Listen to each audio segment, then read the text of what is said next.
Hello everyone, I am Lovepreet. और आज मैं डिस्कस करने जा रहा हूँ इंडियन एक्सप्रेस और द हिंदू में जो यूपीएससी के रेलेवेंट जो आज न्यूज़ आई है उसको। तो अभी हमने काफ़ी देखा है कि एयर क्वालिटी पे काफ़ी सारे आर्टिकल आए हैं, ठीक है, पोल्यूशन पे। तो उसमें हम बात करते हैं एयर क्वालिटी इंडेक्स की, ठीक है, जिसको हम बोलते हैं AQI, ठीक है। तो एयर क्वालिटी इंडेक्स में क्या है, हम आउटडोर एयर जो है उसके बारे में हम बात करते हैं और जो पोल्यूटेंट्स होते हैं, ठीक है। बट यह आर्टिकल एक नया पर्सपेक्टिव देता है। इसमें इंडोर पोल्यूटेंट्स के बारे में बात की गई है। तो ये क्या है, दो साइंटिस्ट है या फिर रिसर्चर्स हैं, इन्होंने क्या किया है, इंडोर एयर पोल्यूशन जो होता है उसको स्टडी करके कुछ स्केल बनाया है, ठीक है। तो बात करते हैं इसमें क्या क्या दिया गया है। ये बोल रहे हैं indoor air can actually be 2 to 5 times more polluted than outdoor air, लेकिन इस पर हमारा ध्यान नहीं है। फिर क्या है, ये बोल रहे हैं कि इंडिया में जो है मॉनिटरिंग और रेगुलेशन जो है वो अभी है ही नहीं इंडोर एयर पोल्यूशन के लिए, ठीक है। तो इन्होंने क्या किया है, इंडिया का पहला customised indoor air quality scale बनाया है। इस स्केल के बारे में आगे देखेंगे हम क्या है ये स्केल। इसमें इन्होंने क्या फाइंड आउट किया है कि बेंजीन जो है वो मोस्ट डेंजरस है अगर इंडोर एयर पोल्यूटेंट्स में से किसी की भी बात करें। इसमें इन्होंने ये भी बताया है कि इसमें इन्होंने कौन कौन से काउंट किए हैं, PM2.5, PM10 कार्बन मोनोऑक्साइड और अदर ऑर्गेनिक जो पोल्यूटेंट्स होते हैं। इसके अलावा जो होता है इसमें सबसे जो हार्मफुल है या डेंजरस है वो बेंजीन है, ठीक है। इंडिया में नहीं है, लेकिन अगर अदर कंट्रीज़ की बात करें, जैसे US की बात करें, UK की बात करें और यूरोपियन यूनियन, तो इनके पास अपने स्टैंडर्ड्स है to regulate and monitor indoor air pollution, ठीक है। इसके बाद देखते हैं इसके हेल्थ इम्पैक्ट्स क्या क्या होते हैं इंडोर एयर पोल्यूशन के। सिक बिल्डिंग सिंड्रोम हो सकता है, ठीक है, ये ट्रिगर कर सकता है हेडेक को, फैटिक को, और इरिटेशन हो सकता है उससे। और जो इंडोर एयर पोल्यूशन होता है जो मोस्ट वल्नरेबल है, पहले भी हमने बात किया था, वुमेन और इन्फेंट्स की बात की जाए तो वो मोस्ट वल्नरेबल होते हैं। पहले एक आर्टिकल आया था, वहाँ पे हमने देखा था कि अगर एयर पोल्यूशन की बात करें तो बच्चों में जो इफ़ेक्ट है वो 7 to 15% ज़्यादा होता है, जैसे कि हमने जहाँ पे ऑटिज़म की बात की थी, ठीक है, वहाँ पे हमने बताया था बच्चों में ज़्यादा इफ़ेक्ट होता है इसका। इसमें कंसर्न वाले पोल्यूटेंट्स कौन कौन से हैं, तो एक तो हमने देखा बेंजीन, तो जो सबसे ज़्यादा जो है डेंजरस होता है, उसके साथ साथ कार्बन मोनोऑक्साइड भी होता है। और ये जो कार्बन मोनोऑक्साइड है ये जो सबसे ज़्यादा जो होता है, ये हम धूप अगरबत्ती जो जलाते हैं घर में, जिसको हम इंसेंस बोलते हैं, ठीक है, उसकी वजह से होता है, ठीक है। ये न्यू स्केल जो है, what is new scale based on, तो ठीक है, इसमें करते क्या है ये, इसमें काफ़ी सारा स्टडी करके इन्होंने डाटा लिया है, ठीक है। इसमें जो है पोल्यूशन कंसंट्रेशन होता है उसको कुछ परसेंटेज दिया गया है, एक्सपोजर जो टाइम होता है हमारा उसको परसेंटेज दिया गया है, वेंटिलेशन की एफिशिएंसी क्या है उसको परसेंटेज दिया गया है, और 4.4% दिया गया है एनक्लोजर का साइज़ क्या है, मतलब रूम का साइज़ या जिसमें हम रहते हैं, ठीक है। इस स्कोर में क्या बोला है इन्होंने, एक रेटिंग दी गई है, 22 से लेके 100 तक की रेटिंग का स्कोर बनाया गया है। जो 22 वाले जो रेटिंग में आएंगे, जो स्केल पे रहेंगे, वो सबसे ज़्यादा इंडोर पोल्यूशन से इफ़ेक्ट होते हैं, और 100 जो होता है वो बेस्ट क्वालिटी होता है, ठीक है।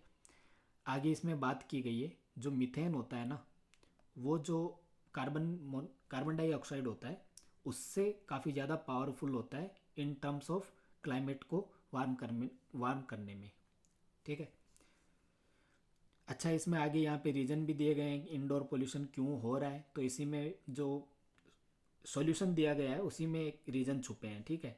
क्या है, प्रॉपर वेंटिलेशन नहीं है, तो इन्होंने बोला वेंटिलेशन प्रॉपर करो। एग्जॉस्ट सिस्टम नहीं है, एग्जॉस्ट का मैकेनिज्म नहीं है फॉर ड्यूरिंग कुकिंग, तो बोला कि एग्जॉस्ट फैन लगाओ, ठीक है। इंसेंस बर्निंग हो रही है तो बोला रिड्यूस करो इसको, ठीक है। ऑर्गेनिक वेस्ट को हम सेग्रीगेट नहीं कर रहे हैं तो बोला है कि ऑर्गेनिक वेस्ट को सेग्रीगेट किया जाए, ठीक है।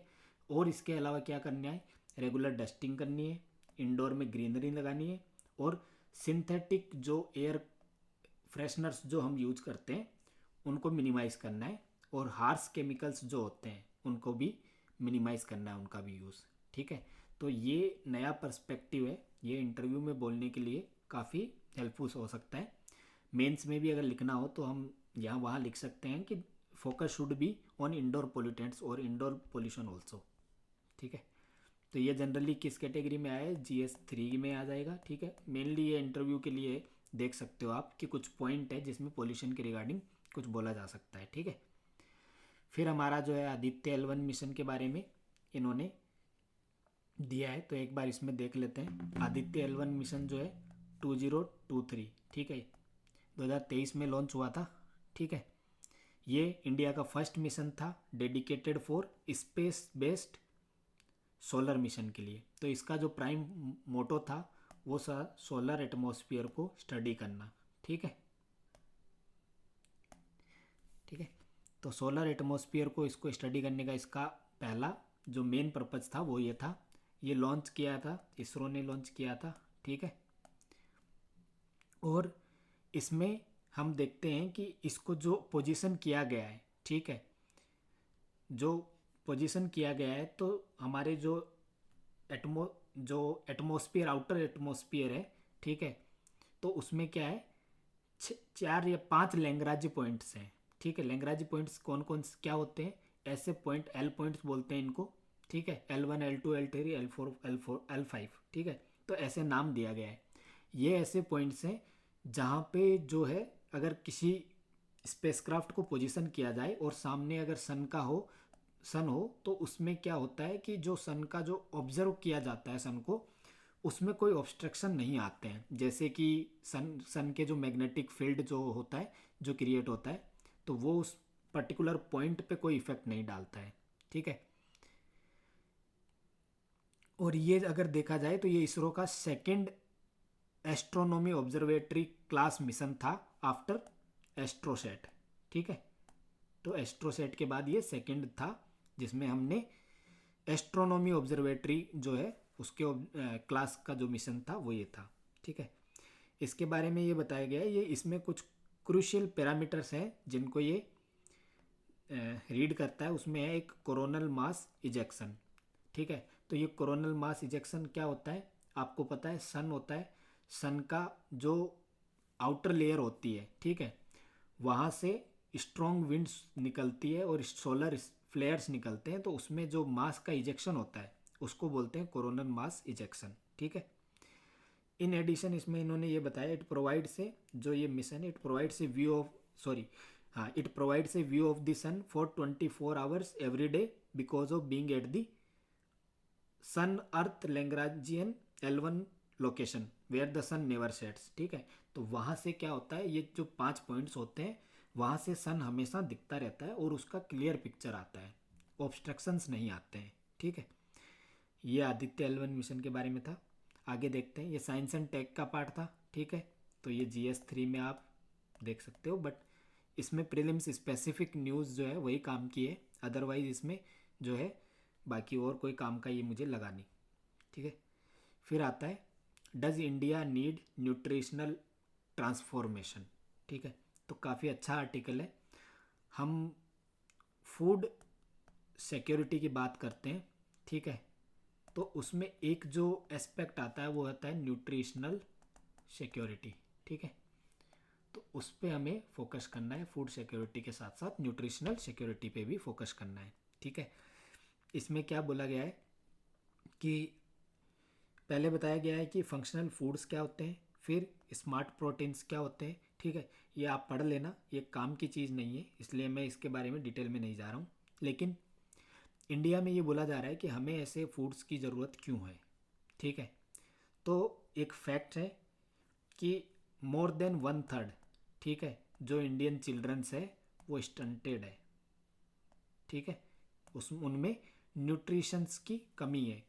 ठीक है, तो इसमें बोला गया है कि हमें जाना है food security to nutritional security. India की जो पॉलिसी होती है उसका फ्रेमवर्क ऐसा होना चाहिए कि वे हम इंश्योर कर सकें कि हम food security to nutritional security की ओर जा रहे हैं। ठीक है, उसके लिए हमें क्या करना पड़ेगा, फूड रिच होना चाहिए प्रोटीन से, एंटीऑक्सीडेंट्स से और विटामिन से। ठीक है, लेकिन चैलेंज क्या है इसमें, इसमें चैलेंज सबसे बड़ा जो होता है, जो किसी भी फील्ड में जो है वो जो होता है वो है सस्टेनेबिलिटी का। ठीक है, आज के टाइम में सबसे ज़्यादा इम्पोर्टेंस दी जा रही है कि कुछ भी आप करो लेकिन सस्टेनेबल होना चाहिए वो, ठीक है।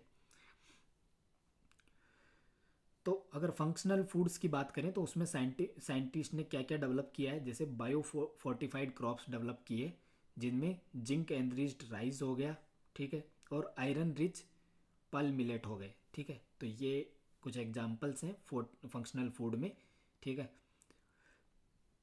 इसके आगे हम देखते हैं how are other countries doing, ठीक है, अदर कंट्रीज फेयरिंग, ठीक है। तो अदर कंट्रीज क्या कर रही है, जैसे जापान है जो फर्स्ट कंट्री है to put forward the concept of functional foods, ठीक है, 1980s में ही लेके आ गया था। फिर सिंगापुर बना जो फर्स्ट कंट्री जिसने जो है स्मार्ट प्रोटीन्स के रिगार्डिंग जो है कल्टीवेटेड चिकन जो है वो 2020 में लॉन्च कर दिया था। यूरोपियन यूनियन है वो भी अपना क्या कर रहा है, एक फार्म टू फोर्क स्ट्रेटेजी के बेसिस पे काम कर रहा है, ठीक है। वे फॉरवर्ड क्या होना चाहिए, ठीक है। तो इसमें वे फॉरवर्ड होना चाहिए कि हमें पब्लिक ट्रस्ट बिल्डअप करना है पहले, और ट्रांसपेरेंट कम्युनिकेशन करना है, किसी को मतलब धोखे में नहीं रखना है, सब कुछ बातें बता के फ़ायदे नुकसान वो चलना है, ठीक है। फिर इंडिया को क्या करना है, एक नेशनल रेगुलेटरी फ्रेमवर्क बनाने की ज़रूरत है, ठीक है, अंडर फसाई, ठीक है। फसाई का फुल फॉर्म क्या होता है वो आप कमेंट सेक्शन में बताना, ठीक है। इसके बाद हमें डेफिनेशंस बतानी पड़ेगी कि फंक्शनल फूड्स क्या होते हैं, ठीक है, और दूसरा जो है स्मार्ट प्रोटीन्स क्या होते हैं, ठीक है। इनका डेफिनेशन के बेसिस पे इनमें बताना पड़ेगा। फिर सेफ्टी क्या क्या है इसमें, फिर labelling for functional and alternative proteins जो भी होंगे उसका लेबलिंग, प्रॉपर लेबलिंग करना ज़रूरी है। देखो कोई भी जो है, अगर मान लो कि कोई ऐसा काम हो रहा है जो रेगुलेट नहीं हुआ है अभी तक कभी भी, मतलब फर्स्ट टाइम होता है, तो उसके लिए डेफिनेटली पहला है रेगुलेट करना उसको। दूसरा होता है एक हम बोलते हैं इंटर मिनिस्टेरियल, ठीक है, कोऑर्डिनेशन की एक ज़रूरत है, ठीक है।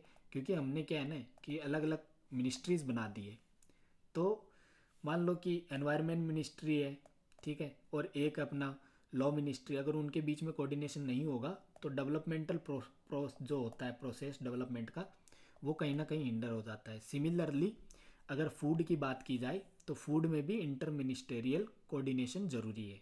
फिर अब क्या होता है कि हम पब्लिक जो है, जो मतलब गवर्नमेंट जो है वो अकेले खुद नहीं कर सकती, उसके लिए उनको प्राइवेट जो है, जो प्राइवेट एजेंसीज़ हैं उनकी हेल्प लेनी पड़ती है। उस केस में क्या है, एक एक्सपर्टीज़ आ जाता है, एक मतलब जो है इन्वेस्टमेंट अपॉर्चुनिटी आ जाती है, एक साथ बर्डन गवर्नमेंट पे नहीं आता है। तो हमें क्या करना है, पब्लिक प्राइवेट पार्टनरशिप्स करनी है जो कि हमें हेल्प करेगी बायो मैन्युफैक्चरिंग में, जो कि बायो मैन्युफैक्चरिंग को स्केल अप करने में हेल्प करेगी, ठीक है। फिर हमने इसमें बोला है कि हमें पब्लिक को एजुकेशन देनी है, अवेयरनेस फैलानी है, और फार्मर्स को भी ये अवेयरनेस फैलानी है इसके बारे में, ठीक है। तो ये जो है न्यूट्रिशनल ट्रांसफॉर्मेशन की जो बात हो रही है, जो कि फूड सिक्योरिटी से न्यूट्रिशनल सिक्योरिटी की बात हो रही है, उसमें ये काम में रखने याद रखने वाली बातें हैं कि कैसे हम उसको अचीव करेंगे, ठीक है। फिर आता है केस डॉक्टर्स जो है, एक डॉक्टर जो है गुजरात में उन्होंने एक डॉक्टर को अरेस्ट किया है जिनका नाम है, ठीक है, अहमद मोयुद्दीन सैयद करके, ठीक है। ये डॉक्टर साहब क्या कर रहे थे, एक राइसिन का नाम का एक जो है केमिकल बना रहे थे, ठीक है, जो कि पॉइजनस केमिकल होता है, टॉक्सिक लिथल होता है, टॉक्सिक होता है, जो कि कैस्टर बीन से डेराइव किया जाता है, ठीक है। तो इसके लिए इनको टेररिस्ट स्क्वाड जो था उन्होंने अरेस्ट किया है। अच्छा, इसमें अब हमारे काम का न्यूज़ क्या है, ये तो एक मतलब हमें लगता है कि इसमें ऐसा कुछ काम का नहीं है, बट आप देखोगे ना तो मेडिकल एथिक्स जो GS4 का पार्ट है ना, वहाँ पे ये काम की चीज़ है कि कैसे जो है एक प्रोफेशन जो होता है डॉक्टर का प्रोफेशन, उसको इन्होंने यूटिलाइज़ किया एंटी सोशल एक्टिविटीज़ करने के लिए, ठीक है। तो हम ये देखते हैं कि मेडिकल एथिक्स के प्रिंसिपल्स क्या होते हैं, पहले ये जान लेते हैं ना। तो सबसे पहला होता है ऑटोनॉमी, ठीक है, हमें पेशेंट्स को राइट देना है to get informed choices, to make informed choices, ठीक है। सेकंड होता है इसमें बेनेफिसेंस, ठीक है। जो पेशेंट होता है उसकी हेल्थ को और वेलबींग को हमें प्रायोरिटाइज करना है और उसके बेस्ट एक्शन में एक्ट करना है। फिर होता है नॉन मेलेफिसेंस, ठीक है। इसमें होता है कि ऐसा कोई काम करना नहीं है जिसमें पेशेंट को हार्म हो, ठीक है। उसको medical care, necessary medical care देना है, ठीक है, और उनको इसेंशियल हेल्थ केयर देने की कोशिश करनी है, ठीक है। तो ये जो थर्ड प्रिंसिपल होता है मेडिकल एथिक्स का उसको बोलते हैं नॉन मेलेफिसेंस, ठीक है। और फोर्थ जो होता है उसको बोलते हैं जस्टिस। जस्टिस मतलब कि कोई भी पेशेंट हो उसको आपको ये नहीं देखता है वो किस रिलीजन का है, किस नेशनलिटी का है, रेस क्या है, सोशल उसका स्टेटस क्या है, उस बेसिस पे आपको एक्ट नहीं करना है। अब इसमें एक और चीज़ जो होती है वो होती है, ठीक है, प्रोफेशनल इंटेग्रिटी की, ठीक है। उस केस में आप इसका एग्जाम्पल दे सकते हो, ये आप ऐसे में भी थोड़ा बहुत कहीं पे यूज कर सकते हो, बट याद रखना इस डॉक्टर का जो नाम है वो ज़रूर याद रखना, विदाउट नेम आप मतलब उसको कोट मत करना। तो इनका नाम था अहमद मोयुद्दीन सैयद करके, ठीक है।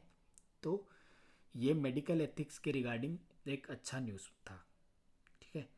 इसके बाद आता है क्लाइमेट चेंज इम्बैलेंस इन fertiliser use impact soils organic carbon, ठीक है। तो ये जो ऑर्गेनिक कार्बन होता है, जो कार्बन में बोलते हैं कि नॉट अबाउट केमिकल उसकी प्रॉपर्टीज़ बट फिजिकल और बायोलॉजिकल प्रॉपर्टीज़ की बात हो रही है, ठीक है। It is chemistry of soil but it covers all aspects of physics, chemistry and biology of soil, ठीक है। तो इसके बारे में देखो, इस पूरे आर्टिकल जो का जो क्रक्स है ना, वो ये जो मैंने आपको थोड़ा सा बना के दिया है, ठीक है। मैथमेटिक्स के टर्म में इसको इक्वालिटी का, प्रोपोर्शनलिटी का बोलते हैं, ठीक है। तो प्रोपोर्शनैलिटी का मतलब है, अब इसमें मैं कैसे याद करूँगा इसको, ठीक है। अगर मैं मेरा ऑर्गेनिक कार्बन लो है, ठीक है, अगर ऑर्गेनिक कार्बन का जो कंटेंट है वो लो है किसी सॉइल में, ठीक है, तो इसका मतलब है जो deficiency of micro nutrient in the soil है वो क्या होगी, ज़्यादा होगी, ठीक है। यहाँ मैं लो की बात कर रहा हूँ, तो जब मेरा ये चीज़ नीचे आ जाएगा तो ये मेरा ज़्यादा होगा। यहाँ माइक्रो न्यूट्रिएंट की बात नहीं हो रही है, ये अच्छे से ध्यान रखने वाली बात है। यहाँ डेफिशिएंसी ऑफ माइक्रो न्यूट्रिएंट की बात हो रही है। तो माइक्रो न्यूट्रिएंट में जो डेफिशिएंसी होगी वो इंक्रीज हो जाएगी अगर मेरा सोयल में कार्बन ऑर्गेनिक कार्बन का कंटेंट अगर सोयल में ज़्यादा हो, कम हो, सॉरी, ठीक है। सेकंड थिंग है, इन्होंने बोला है कि एलिवेशन पे भी ये डिपेंड करता है। सपोज एक हिली एरिया है और एक ग्राउंड एरिया है, यहाँ पे हिली एरिया है, ठीक है, यहाँ पे ग्राउंड एरिया है, ठीक है। तो जो मेरा ऑर्गेनिक कार्बन जो सोयल में होगा, ठीक है, उसमें कंटेंट जो होगा, उसमें सोयल में जो ऑर्गेनिक कार्बन का जो कंटेंट होगा वो हाइयर अगर मेरी एल्टीट्यूड पे जो होगा तो उसमें ज़्यादा होगा, और लोअर एल्टीट्यूड पे जो होंगे उसमें कम होगा। तो ऐसे एलिवेशन का इफेक्ट पड़ता है। सिमिलरली इन्होंने बोला है कि टेम्परेचर का इफेक्ट भी पड़ता है। कैसे पड़ता है कि इन्होंने कुछ एग्जांपल दिए राजस्थान और तेलंगाना का, ठीक है। तो अगर हम यहाँ देखें कि प्रोपोर्शनलिटी का जो है वो इन्वर्सली प्रोपोर्शनल है, ऑर्गेनिक कार्बन जो होता है इन सॉयल, यहाँ पे इन सॉयल है ये, ठीक है, और टेम्परेचर, ठीक है। तो अगर मेरा टेम्परेचर इंक्रीज होगा किसी पर्टिकुलर एरिया में तो वहाँ पे जो ऑर्गेनिक कार्बन सॉयल में है वो मेरा कम होगा, ठीक है। सिमिलरली यहाँ पे एग्जांपल दिया गया है हरियाणा का, ठीक है, और यूपी का, ठीक है, और पंजाब का, ठीक है। यही ये स्टेट्स है ना जहाँ पे सबसे ज़्यादा ये यूज़ होता है फर्टिलाइज़र का, ठीक है। तो इसमें एग्जांपल दिया गया है कि अगर मेरा फर्टिलाइज़र यूज़ जो होगा सॉइल में, अगर ये मेरा ज़्यादा हुआ, मान लो मैं इसको अगर हाइयर पे लेके जाऊँगा तो ये क्योंकि इन्वर्सली प्रोपोर्शनल है तो मेरा ऑर्गेनिक कार्बन जो सॉइल में होगा वो लो हो जाएगा, ठीक है। तो इस पूरे जो आर्टिकल का क्रक्स है ये सिर्फ इतना सा है, ठीक है। तो ये याद रखना, ये काम की चीज़ें अगर आप इसमें कॉमन सेंस भी लगाओगे तो भी आपको ये चीज़ें याद हो जाएगी कि अगर मैं टेम्परेचर बढ़ाऊंगा सोयल की क्वालिटी या ऑर्गेनिक कार्बन की जो क्वालिटी है वो सोयल में कम हो जाएगी। अगर मेरे डेफिशिएंसी हो जाएगी माइक्रोन्यूट्रिएंट की तो मेरी जो ऑर्गेनिक कार्बन जो सोयल में होगा उसकी वैल्यू कम हो जाएगी। अगर ये मेरा बढ़ जाएगा तो ये कम हो जाएगा। सिमिलरली अगर मैं फर्टिलाइजर्स का यूज़ करूँगा तो सॉयल की जो क्वालिटी है वो डिक्रीज़ होगी, तो ऑर्गेनिक कार्बन की जो क्वांटिटी है वो भी डिक्रीज हो जाएगी। ठीक है, तो जस्ट ऐसे समझ सकते हैं इसको, इसमें कोई रॉकेट साइंस नहीं था। ठीक है, फिर एक आर्टिकल आया था COP30 के बारे में, काफ़ी टाइम से आ रहा है, इसमें कुछ फैक्ट्स हैं वो याद रखने वाली चीज़ें हैं। ठीक है, पहला है अमेजन जो है one of the world's largest and most important carbon sinks है। इसमें डाटा दिया गया है 150 टू 200 बिलियन टन्स। ठीक है, तो ये जो इसकी यूनिट है बिलियन टन्स, ये याद रखना बहुत ज़रूरी है। यहाँ पे क्या कर देंगे, कहीं अगर प्रीलिम्स में क्वेश्चन आया तो वहाँ पे मिलियन टन्स कर देंगे ये। ठीक है, और अगर हम ऐसे में कहीं पे कोट कर रहे हैं या कहीं और GS3 में इसका आंसर लिखते टाइम अगर हम कोट कर रहे हैं तो हमें यूनिट ज़रूर पता होनी चाहिए। ठीक है, फिर एक अच्छा सा ये टैग लाइन जो होती है, कभी कभी आपने ऐसे में देखा होगा, फ्रॉम दिस टू डिस। ठीक है, फ्रॉम गांधी टू नेहरू। ठीक है, तो ऐसे वाली चीज़ों में ये जो है फ्रॉम बाकू टू बेलम।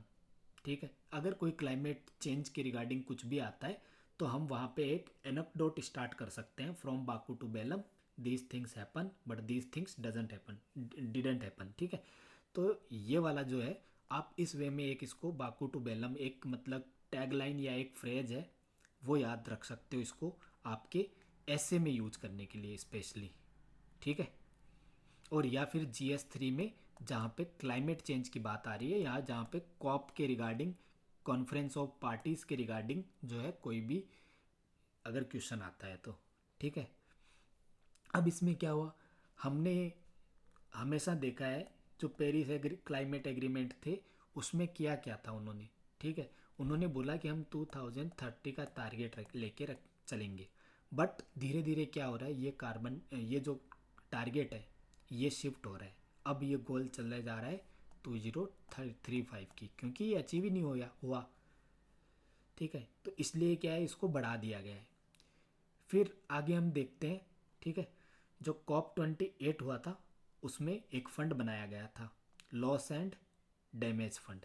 ठीक है, तो ये जो है इसका पता होना चाहिए। ये कॉप एक क्या कर सकते हैं, मेरे अकॉर्डिंग जो इसमें प्रीलिम्स का जो क्वेश्चन बनता है वो ऐसे बनेगा, COP29 इसका कोई ना कोई फंड, कोई ना कोई यूनिक इनिशिएटिव उसका नाम दिया जाएगा।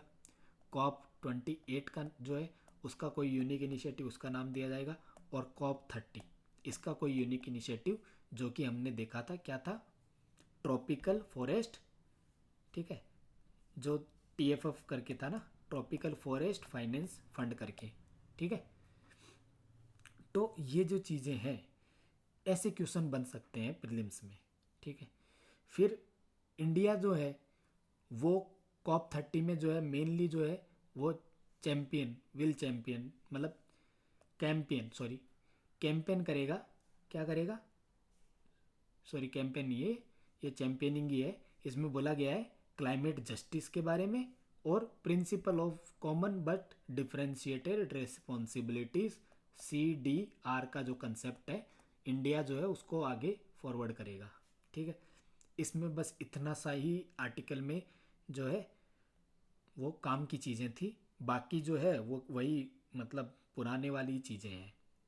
ठीक है, तो ये जो था ये आज का बस इतना ही काम की चीज़ें थी। बाकी इसमें जो है अलग अलग और जो है न्यूज़ आई थी, बट मुझे नहीं लगता कि उसमें से कुछ काम की चीज़ें थी। आप चाहो ऐसे तो इसको लंबा खींच सकते हो काफ़ी सारा, बट ये जो काम की चीज़ें थी ये मैंने सब आपको बता दी है। जो पर्टिकुलर जो आर्टिकल्स थे उनमें से भी मैंने जो जो इन्फॉर्मेशन बेस्ट थी वो निकाल के आपको दे दी है। आप एक बार कल का भी जो है न्यूज़पेपर का एनालिसिस वो देखना, उसमें भी काफ़ी अच्छी अच्छी इन्फॉर्मेशंस हैं जो आप अपने एसए में, एथिक्स में और GS212 में यूज़ कर सकते हैं। ठीक है, थैंक यू। और अगर आपको लग रहा है कि ये इनिशिएटिव मेरा जो है काफ़ी अच्छा इनिशिएटिव है और आपको हेल्प हो रही है तो वीडियो पे अपना थंब इम्प्रेशन ज़रूर दें, सो दैट मुझे पता लगे कि आप लोग कितने इंटरेस्टेड हैं इसमें। और मैंने एक क्वेश्चन पूछा था फसाई वाला, ठीक है, इसकी फुल फॉर्म बताना मुझे कमेंट सेक्शन में। ठीक है, फिर हम देखते हैं। और आगे जो है ये इनिशिएटिव हम कंटिन्यू करेंगे। फिर हम देखते हैं इसमें वीकली, अगर वीकली कुछ हो पाया तो वीकली एक जो है समराइज्ड वे में पूरे आर्टिकल्स को समरी लेके हम आएंगे। और उसमें क्या है, वीकली जो इम्पोर्टेंट लगा, या जैसे मान लो कि COP30 है, ठीक है, अब इस पर काफ़ी सारे आर्टिकल आ गए, तो उनमें से जो इम्पोर्टेंट जो चीज़ें थी वो हम निकाल के एक जगह रखेंगे। तो इस वे में क्या होगा, वीकली हमारा एक कंसोलिडेटेड बन जाएगा। ठीक है, थैंक यू।